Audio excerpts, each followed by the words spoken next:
ایبی ډیویلرز ژوند او کرکټ دا هغه کلنی عاید او خیریه کارونه یې.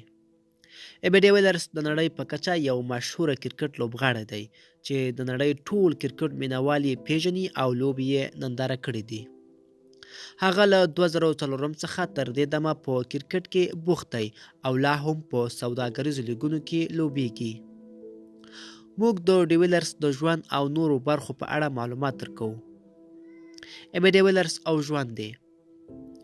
د ډیویلرز بشپړ نوم ابراهام بنجامین ډیویلرز دی. دی د سویلي افریقا اصلي اوسیدونکی دی او په 1940 کې د سویلي افریقا په ترانسور سیمه کې زیږیدلی دی. ډیویلرز اوس مهال 15 کاله عمر لري.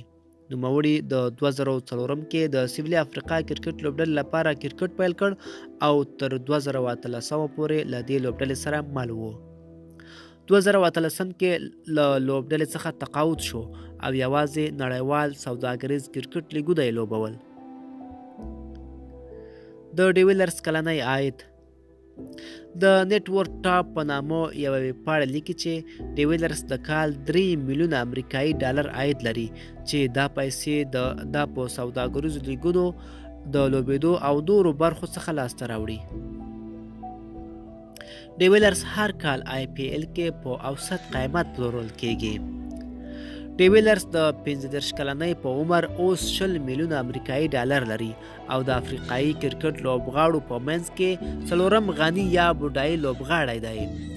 ډیویلرز سربیره پر کرکټ 2 سوداګریزو کمپنیو اډ کوي او BMW 5 کمپنیو سره د مالکیت برخوال دی. نوموړی اوس مهال د سویلي افریقا په ډروبین سیمه کې په لوړه کچه جوړ شوی کور لري چې میلیونونه ډالر قیمت لري. د ډیویلرز خدمات له کرکټ سربیره یې خیریه بنسټونه جوړ کړي او غریبو وګړو ته یې د تعلیم کولو زمینه برابره کړې ده. د ډیویلرز زده کړې نوموړی عالی لیسه د افریقا په پروټیا سیمه کې ویلې ده او د سویلي افریقا د لوبډلې اوسنی لوبډلې مشر فاف ډوپلیسي ټولګیوال و. ډیویلرز پلار د رګبي لوبغاړو او د ډاکټر هم و او د ډیویلرز هم نوموړي کې د رګبي لوبه کوله خو پلار یې نوموړی کرکټ ته تشویق کړ. ډیویلرز په 2012 کې له ډانیل ډیویلرز په نامه له خپلې ملګري سره د هندوستان په تاج محل کې واده وکړ. ښځه یې یوه ټولنیزه فعاله ده.